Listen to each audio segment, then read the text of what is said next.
मित्रों, प्रणाम। जय श्री राम, जय बद्र केदार, जय हनुमान। मित्रों, एक बार पुनः आपका स्वागत कर रहा हूं अपने इस ज्योतिष कार्यक्रम में, जहां पर कि मैं आपको ज्योतिष से संबंधित, आध्यात्म से संबंधित छोटी छोटी और महत्वपूर्ण जानकारियां उपलब्ध कराता हूं।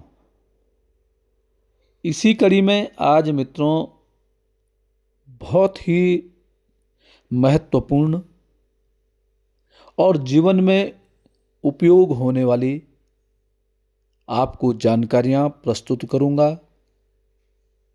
छोटे छोटे योग, कौन सा ग्रह कौन सी राशि में कष्टकारी होता है, कौन सा ग्रह किस भाव में अधिक कष्टप्रद होता है, इन सब चीज़ों की जानकारी आपको बड़े सरलता से और विस्तार पूर्वक आपको बताऊंगा। तो मित्रों, वीडियो प्रारंभ करूं इससे पहले आपसे आग्रह है, यदि आपने अभी तक चैनल को सब्सक्राइब नहीं किया है तो चैनल सब्सक्राइब जरूर करें, वीडियो को अंत तक देखें और यदि आपको ठीक लगती है, समझ में आती है, तो अन्य लोगों तक भेजने के लिए वीडियो को शेयर भी करें। साथ साथ में मित्रों लाइक भी करें और कमेंट भी जरूर करें। मित्रों, जन्म कुंडली में ग्रहों की स्थिति ये होती है कि वो कब कष्टकारी होते हैं। प्रत्येक ग्रह तब कष्टकारी होता है या तो वो गलत भाव में बैठ जाए या गलत राशि में बैठ जाए, तब वो ज्यादा कष्टप्रद होता है। और यदि ठीक स्थिति में है तो वो सुखप्रद होता है। अब इसी विषय पर मैं विस्तार से चर्चा करने वाला हूं, कौन सा ग्रह आपके कौन से भाव में कष्टप्रद है। सबसे पहले करेंगे शनि ग्रह की बात, क्योंकि शनि से सब लोग भयभीत रहते हैं और शनि ग्रह वास्तव में भयभीत करने वाला होता भी है।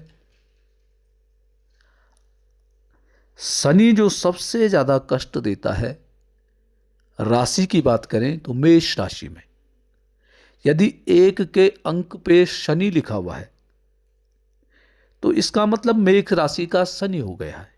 और मित्रों, आपको बता दूं, मेष राशि में शनि का मतलब शनि आपका खराब स्थिति में, नीच का शनि है।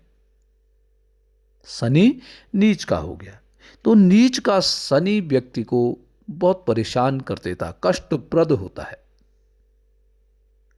और उसके साथ साथ भाव की बात करें तो अष्टम भाव में, अष्टम भाव मृत्यु तुल्य कष्ट देने वाला शनि होता है।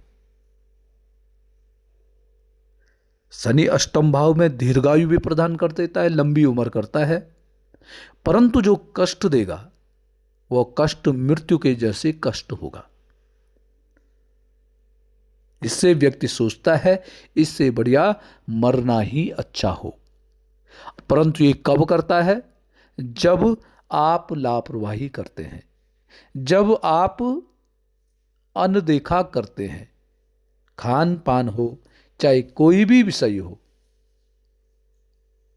तब शनि परेशान व्यक्ति को करता है। शुक्र, अब शुक्र ग्रह की बात करेंगे। शुक्र ग्रह मित्रों सबसे ज्यादा कष्ट देता है कन्या राशि में। कन्या राशि में शुक्र नीच का हो जाता है और छठवें भाव में, छठवें भाव में भी शुक्र कष्टप्रद हो जाता है। क्यों होता है शुक्र? क्योंकि शनि नीच, शुक्र नीच का हो जाता है कन्या राशि में। और जिन व्यक्तियों का शुक्र नीच का होता है वो तो जीवन के आनंद नहीं ले पाते हैं। एक तो ऐसा व्यक्ति हतोत्साहित अधिक होता है, कोई दिखावा नहीं करता है, इस भौतिकता में भी उसको बहुत गहरी रुचि नहीं होती है और जीवन ऐसे व्यक्ति का नीरस जीवन होता है। न वह व्यक्ति खुशी का अनुभव कर पाता है, न दुख का अनुभव कर पाता है। फीका फीका उसका जीवन बन जाता है। चंद्रमा, चंद्रमा सबसे ज्यादा तनाव देता है छठवें भाव में और आठवें भाव में।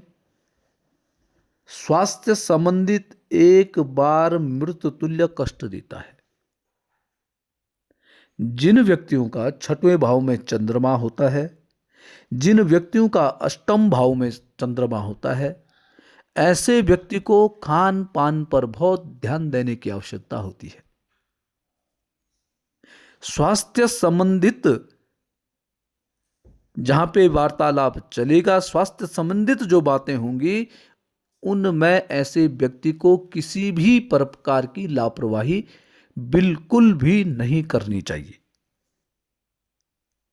छोटी सी भी लापरवाही आपके लिए कष्टकारी हो सकती है। बृहस्पति, बृहस्पति राशि की बात करें तो मकर राशि में, और भाव की बात करें तो आठवें भाव में बृहस्पति बहुत खराब स्थिति पैदा करता है। मकर राशि में बृहस्पति नीच का हो जाता है। और मित्रों, जिन व्यक्तियों की जन्म कुंडली में बृहस्पति ग्रह नीच का हो जाता है, ऐसा व्यक्ति जीवन में आगे नहीं बढ़ पाता है। क्यों नहीं बढ़ पाता है? क्योंकि ऐसा व्यक्ति सलाह बाहर से लेता है, घर के अंदर सलाह नहीं लेता है। घर वाले किसी भी प्रकार के समझाने की कोशिश करें पर नहीं समझता है। घर में ऐसा व्यक्ति अपने को होशियार मानता है और सलाह लेता है बाहर वालों की, और जब बाहर वालों की सलाह लेता है तो आगे नहीं बढ़ पाता है। ऐसा व्यक्ति जहां से शुरू हुआ था वहीं पे खत्म होने के कगार पे आ जाता है। और अष्टम भाव में, अष्टम भाव मृत्यु का भाव होता है। वहां जब बृहस्पति ग्रह बैठ जाता है तो ऐसा व्यक्ति शारीरिक सिस्टम ऐसे व्यक्ति का ठीक नहीं होता है। पेट में ऐसे व्यक्ति का विकार होता है। पेट से संबंधित परेशानियां ऐसे व्यक्ति को होती रहती हैं। सूर्य की बात करेंगे। सूर्य सबसे ज्यादा कष्ट देता है सप्तम भाव में। और राशि की बात करें तो तुला राशि। मित्रों, सूर्य तुला राशि में नीच का हो जाता है। और सप्तम भाव, सप्तम भाव क्या होता है? दाम्पत्य का भाव होता है। सप्तम भाव में सूर्य कष्टप्रद होता है। नीच में जब सूर्य चले जाता है, तुला राशि में जब सूर्य होता है, तो ऐसा व्यक्ति हतोत्साहित होता है। ऐसा व्यक्ति अपने मन की बातों को शेयर नहीं कर पाता है। ऐसा व्यक्ति मन से चतुर होता है, परंतु व्यावहारिकता में ऐसा व्यक्ति चतुर नहीं हो पाता है। सूर्य को जल चढ़ावें, अपने से बड़ों का सम्मान करें, उनका इज्जत करेंगे, तब सूर्य आपको शुभ फल प्रदान करने लग जाएगा। सप्तम भाव पार्टनर का भाव होता है, दाम्पत्य का भाव होता है। तो वहां ये क्या करता है? अपनी अहमता के कारण दाम्पत्य जीवन में कड़वाहट पैदा कर देता है। अहमता के कारण, अपना क्रोध के कारण जीवन में ऐसे व्यक्ति सफल नहीं हो पाता है। ऐसे व्यक्तियों का दाम्पत्य जीवन। बुध ग्रह, बुध ग्रह सबसे ज्यादा कष्ट देता है नवम भाव में, भाग्य भाव में। और राशि की बात करें तो मीन राशि में।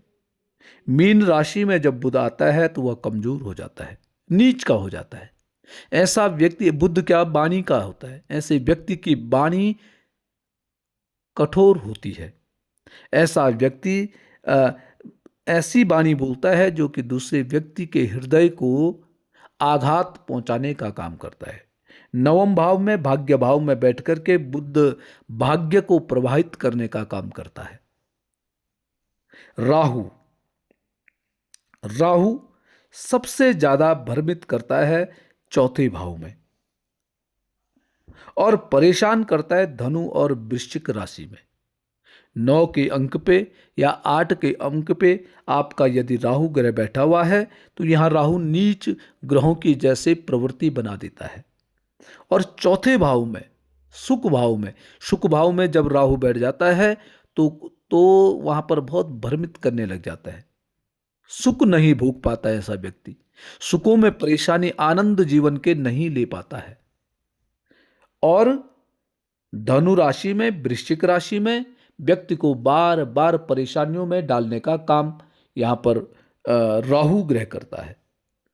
केतु ग्रह, केतु ग्रह सबसे ज्यादा परेशानी देता है लग्न में, प्रथम भाव में।